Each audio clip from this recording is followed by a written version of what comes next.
Daar was 'n totale stilte in die hemel gewees, toe daar aangekondig is, dat Jesus aarde toe sou kom. 'n Totale stilte, 'n lockdown. Toe het Michael dit gewaag, die aartsengel, en vir Jesus gesê, jy kan nooit aarde toe gaan nie. Daai mense is 'n wrede klomp mense, hulle gaan vir jou doodmaak. En Jesus het vir hom gesê, Michael, wat ek en God in die Heilige Gees besluit het, gaan ek doen. Ek moet afgaan aarde toe. Daar was weer 'n ongelooflike stilte in die hemel. En Michael het dit weer gewaag en gesê, Jesus, maar kan ek ten minste daarom jou tas pak? En Jesus het vir hom gesê, Michael, dit gaan nie nodig wees nie. Ek gaan uit 'n mens, 'n vrou gebore word, en ek gaan weer terugkom met niks. Vriende, Jesus, die grootste grens ter alle tye, wat oorgesteek sou word, het hy oorgesteek. Die hele lewe gaan oor grense oorsteek. Vriende, om in hierdie wêreld in te kom, om gebore te word, moet jy 'n grens oorsteek. Die sielkundige sê, dat die gelukkigste tyd wat jy ooit in jou lewe sal beleef, is die eerste 9 maande in jou ma se maag. Hoekom? Want jy, al die goed wat jy op aarde beleef, wat vir jou sleg is, sal jy nooit daar in jou ma se baarmoeder beleef nie. Jy gaan nooit warm kry nie. Gaan nooit 'n 44 grade in die Parel wees nie. Dit gaan altyd die perfekte temperatuur wees. Jy gaan nooit koud kry nie, want dit is altyd warm daar binne. Jy gaan nooit eensaam voel nie. Jy gaan nooit voel asof jy alleen op 'n speelgrond moet staan as 'n kind nie. Jy gaan nooit verwerp word nie. Jy gaan nooit voel dat iemand jou in die rug steek nie. Jy gaan nooit vrees vir jou lewe nie. Al die slegte goed hier op aarde gaan nooit met jou gebeur, jy gaan nooit honger wees nie. En daarom is dit die mees harmonieuse tyd in jou lewe. Maar jy kan nie vir ewig daar bly nie, jy moet 'n grens oorsteek. Jy moet hierdie wêreld binnekom, jy moet gebore word. En dan die oomblik as jy gebore word, sê die sielkundiges ook vir ons, breek die slegste tyd in jou lewe aan en praat ons van skeiingsangs.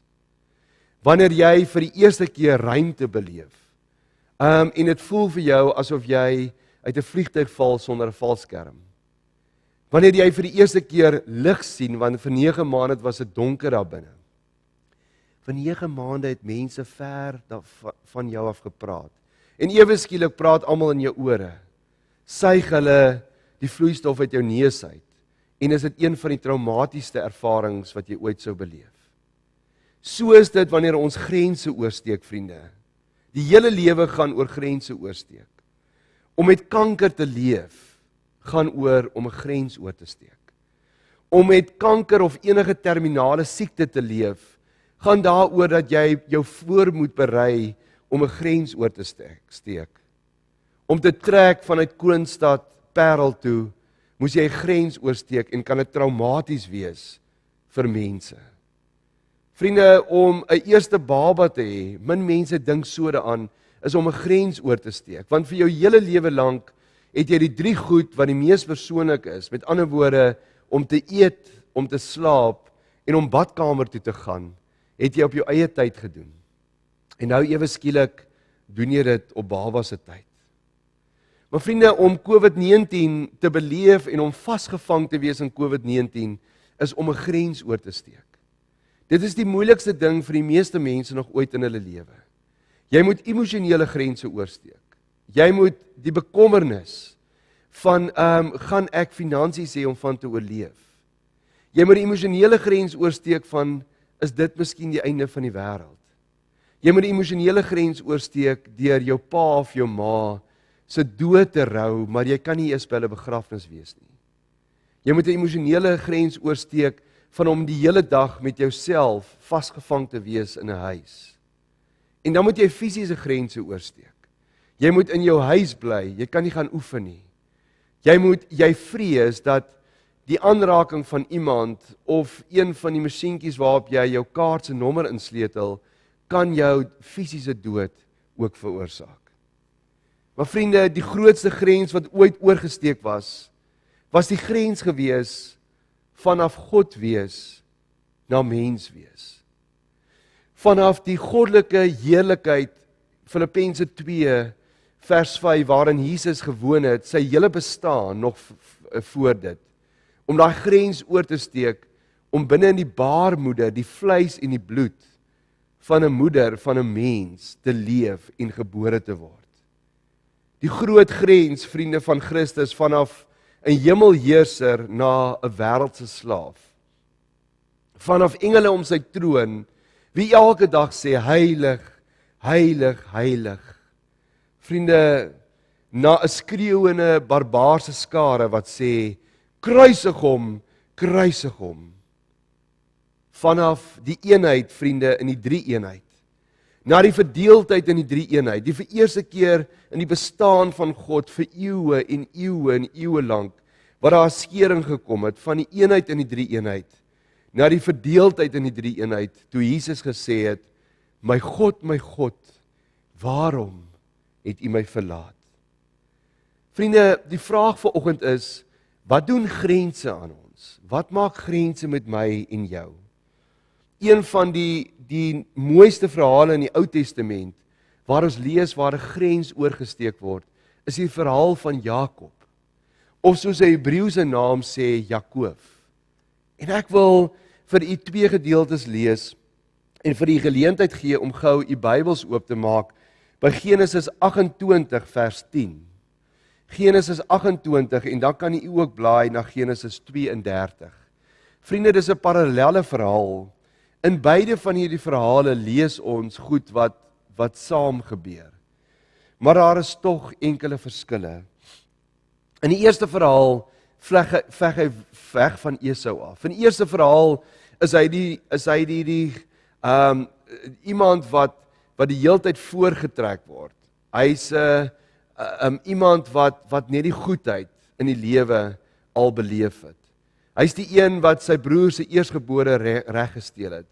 Hy's die een wat die seun van Jakob, wat hy as Jakob van Isak nie moes kry nie, en Esau moes dit kry, het hy gekry. En die eerste verhaal, vriende, is hy hierdie verborge brokkie, en in die tweede verhaal is hy 'n stikkende man wat sy broer gaan ontmoet. Genesis 28 vers 10, Jakob is van Berseba af weg na Haran toe. En dit is wat ons in beide verhale gaan lees, dat hy 'n grens oor gaan steek. Teen sononder, beide die verhale speel in die nag af. Teen sononder het hy by 'n plek gekom waar hy kon oornag. Hy het daar 'n klip vir 'n kopkussing gebruik en gaan lê en slaap. In beide van die verhale is daar 'n droom. Hy het gedroom. 'n Leer staan op die aarde en die punt van die leer raak aan die hemel en engele van God klim op en af met die leer. Met ander woorde, hy sien tot in die hemel. Toe kom staan die Here, die God van jou toe kom staan die Here by Jakob en sê, ek is die Here jou God van jou voorvader Abraham, die God van Isak. Hier seën God hom. Hy sê, ek sal die grond waarop jy lê vir jou en jou nageslag gee. Hulle sal so baie wees soos die stof van die aarde en jy sal jou gebied na alle kante toe uitbrei. En in jou en jou nageslag sal al die volke van die aarde geseën wees. Ek is by jou en ek sal jou beskerm waar jy ook al mag gaan. Ek sal jou na hierdie land toe terugbring. Ek sal jou nie in die steek laat nie. Ek sal doen wat ek jou beloof het. Jakob het wakker geskrik en gesê, die Here is op hierdie plek en ek het nie dit besef nie. Jakob het bang geword en gesê, hoe skrikwekkend is hierdie plek. Dit is niks anders nie as die huis van God. Dit is die poort van die hemel. En hy het die plek Bethel genoem. In beide die verhale gee hy ook die plek 'n naam. En wanneer hy God so gesien het tot in die hemel en hy geseën is, noem hy dit die huis van God. In die tweede verhaal lees ons waar hy in Genesis 32 vers 22 teruggaan na Esau toe. Hy's nie meer hierdie bedorwe brokkie nie. Hy's die een wat afhanklik is van sy lewe van Esau. Maar hy het baie geleer, maar hy het na hierdie verhaal eers geleer. Kom ons lees dit. Hier is dit weer die nag. Genesis 32 vers 22.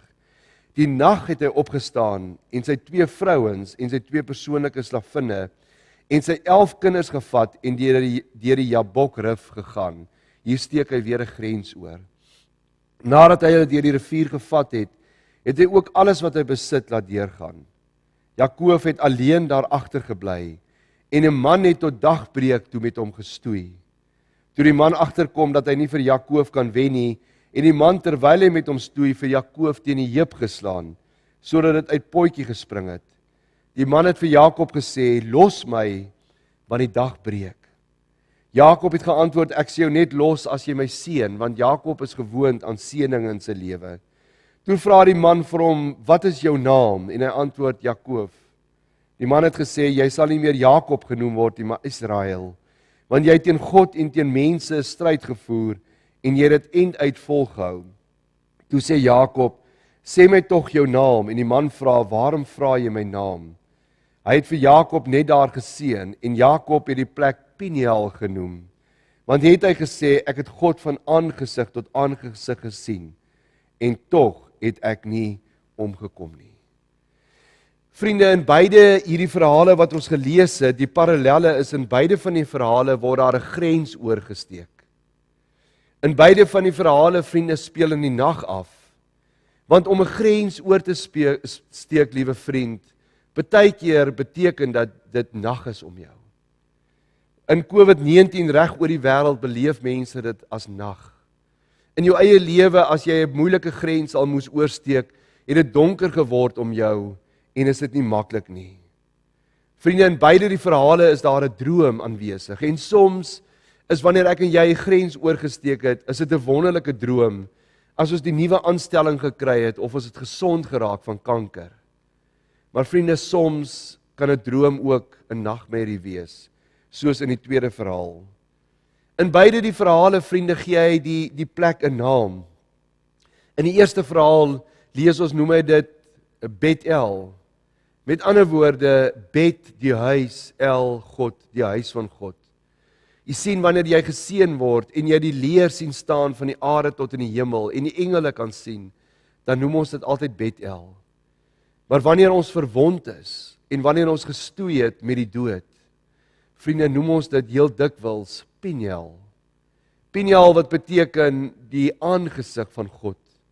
Want wanneer ek en jy grense oorgesteek het en wanneer ons soos in beide van die verhale vir God ervaar het, maar ons het met hom gestoei, dan vriende, en ons is verwond, dan noem ons dit nie meer huis van God nie, maar dan het ons vir God in sy oë gekyk. En dit is wat swaar kry en grense soms aan ons doen. Dit laat ons God in sy oë kyk om te sê, my God, waarom het U my verlaat? Vriende, nadat Jakob geskend is, nadat hy deur die lewe geskend is, en hy deur die nag gestoei het met iemand, sien ons hierdie verwondheid, hierdie verandering in hom plaas. Die vraag vanoggend op hierdie Goeie Vrydag is, met wie het Jakob gestoei deur die nag? Party mense sê dit was 'n engel van God. Party mense sê dat dit naby die Jabok-rivier een van die geeste was vanuit die rivier uit. Maar vriende, heel waarskynlik is dit dat Jakob met homself gestoei het deur die nag. Dat hy geworstel het deur die nag met homself, met wie hy is. Want baie van ons stoei maar deur die lewe met onsself. En baie van ons, as ons terugkyk met ons kinderjare en met ons eie lewe, sien ons die verwondheid, sien ons die letsels. Trouwens, die meeste van ons sit vanoggend maar met persoonlike letsels. En vriende, wat gebeur met Jakob wanneer hy klaar beklei het dwars deur die nag met homself en hy verwond is aan homself? Dan is hy gereed om in hierdie weerloosheid sy broer te ontmoet. In sy verwondheid is hy eers gereed om sy verbroer in sy verwondheid te ontmoet. Want twee stikkende mense is gereed om mekaar te ontmoet en te omhels. Vriende, eers in Christus se verwondheid kon hy sê, tetelestai, dit is volbring. Vriende, eers as ons, ek en jy, grense oorsteek het, verwond geraak ons, sien ons God dikwels van aangesig tot aangesig. Sien ons onsself in ons eie verwondheid van aangesig tot aangesig. Sien ons broers en ons susters, ook in hierdie COVID-19 tyd rondom ons, van aangesig tot aangesig. Ek wil afsluit, corona bied aan jou 'n geleentheid, liewe vriend, om 'n grens oor te steek. Corona gee vir my en jou 'n tyd om die grens nie net tussen my en jou in God nie, maar ook tussen my en jouself oor te steek. Maar dit bied jou ook 'n tyd om die grens na jouself toe oor te steek. Vriende, moenie so gou hieruit probeer kom nie. Moenie al die dae so aftel nie. As jy jouself en in jouself verwond is in hierdie tyd, het God jou op 'n besonderse manier ontmoet. God, die lewe, jouself en hoe jy na ander mense kyk, gaan nooit weer dieselfde wees nie. Miskien is hierdie die tyd nie om jou huis Bethel te noem nie. Miskien is dit 'n tyd om jouself en jou huis Peniel te noem. Miskien het God vir jou in die grens oorsteek van COVID-19 gehelp om God van aangesig tot aangesig te sien. En dan om jouself ook van aangesig tot aangesig te sien en ook jou mede Suid-Afrikaners. Mag die Here in hierdie kruisiging van hom en sy sterwe vir jou ook nuwe lewe op hierdie Vrydag kom gee. Amen. Ek wil nou vir julle uitnooi, liewe vriende, om saam met my te luister na hierdie pragtige lied. En wanneer ons klaar na hierdie pragtige lied geluister het, dat ons net daarna die nagmaal saam met mekaar sal vier. Kom ons sit so en sluit ons oë en luister na hierdie mooi lied. You unravel me with a melody. You surround me with a song of deliverance from my enemies, till all my fears have gone.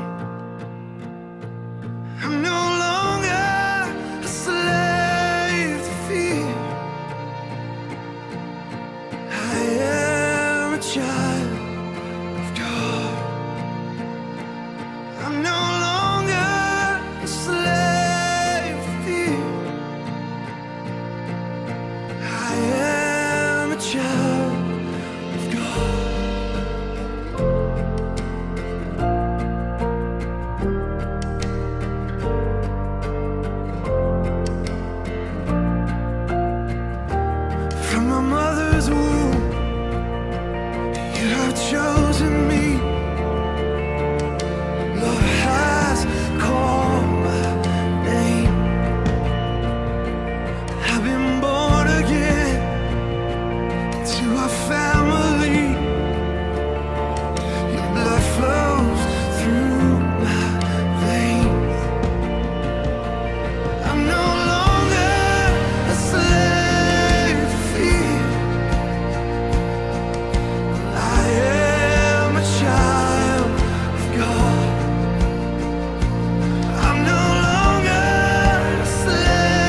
I'm no longer a slave to fear.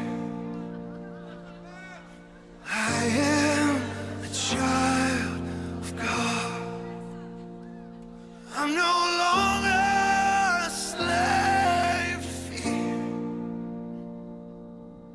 I am a child of God. Liewe vriende, ek wil vir julle uitnooi om saam met my die nagmaal te gebruik. Dat jy elkeen 'n broodjie sal neem daar by jou huis en dat jy dit sal uitdeel vir die res van die familie. Die Here Jesus het in die nag waarin hy gekruisig is, het hy die brood geneem en hy het dit gebreek. En hoekom het hy dit nie net so klein stukkie vir elkeen gegee nie? Hy moes dit eers breek om daardeur te simboliseer dat hy ook sy liggaam gebreek het. En hy het die brood gebreek en het dit geneem en hy het gesê, hierdie is die teken van my liggaam. Neem dit en eet dit. En daardeur het hy gesê, dat ek en jy, wanneer ons dit eet, neem ons ook sy kruisiging en die simbool van sy lyding en sy dood, die grense wat hy oorgesteek het, die gestoei met homself en ook met die lewe, neem hy ook hierdie brood en sê dat dit sy liggaam is. En daarom vanoggend, neem dit, deel dit vir mekaar uit en gebruik dit en glo daaraan dat die Here ook sy liggaam vir jou gegee het.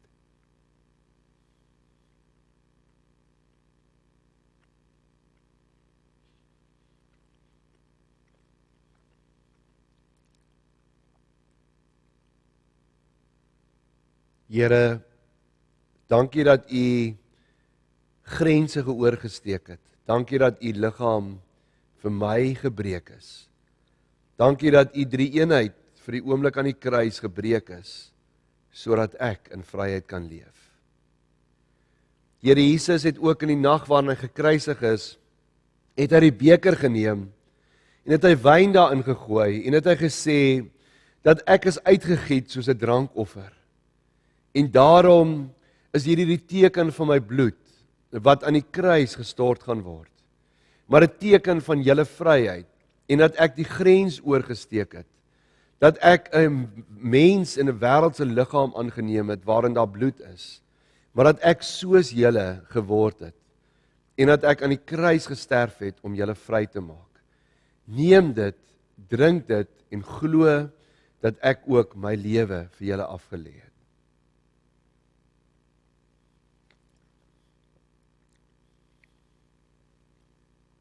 Here, baie dankie dat ons kan weet dat die kruis was nie die einde nie.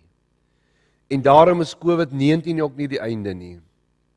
Dankie Here dat U vandag vir ons kom leer het dat om grense oor te steek is dikwels Peniel, om God, die liefdevolle God, in die oë te kyk. Dankie Jesus dat U aan die kruis mense in die oë gekyk het toe U gesê het, my God, vergeef hulle want hulle weet nie wat hulle doen nie. Maar dat U terselfdertyd ook opgekyk het en God in die oë gekyk het. En gesê het, my God, waarom het U my verlaat? My Here, baie dankie vir die genadige eindwoorde. Tetelestai. Dit is volbring. Dit is klaar. En U het dit ook oor die hele wêreld, maar ook oor COVID-19 kom sê. Amen.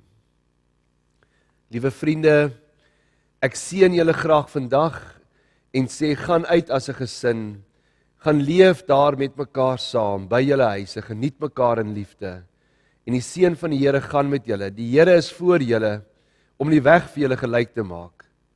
Die Here is agter julle, om die aanvalle van die bose af te weer.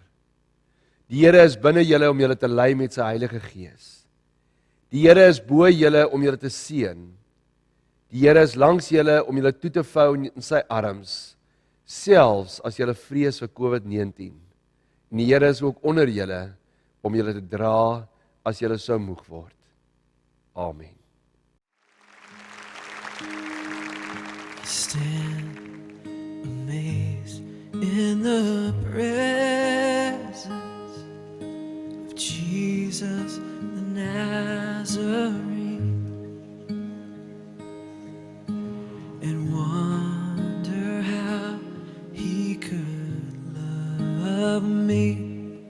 a sinner condemned unclean,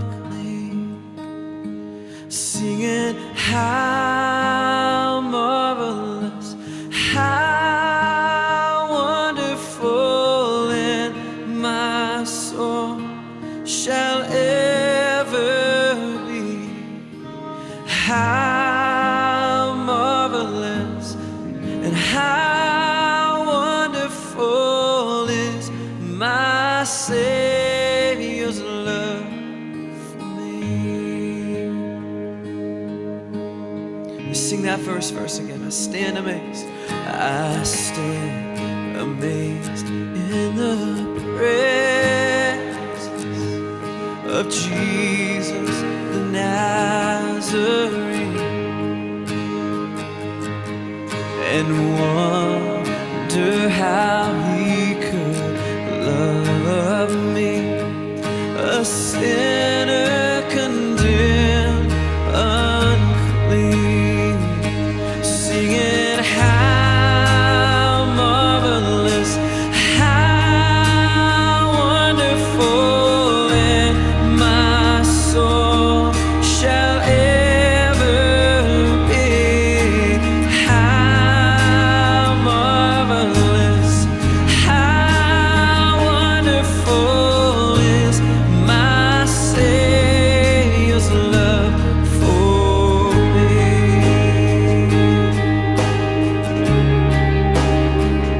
My Savior's love is precious love. He took my sin and my sorrow, and he made them his very own,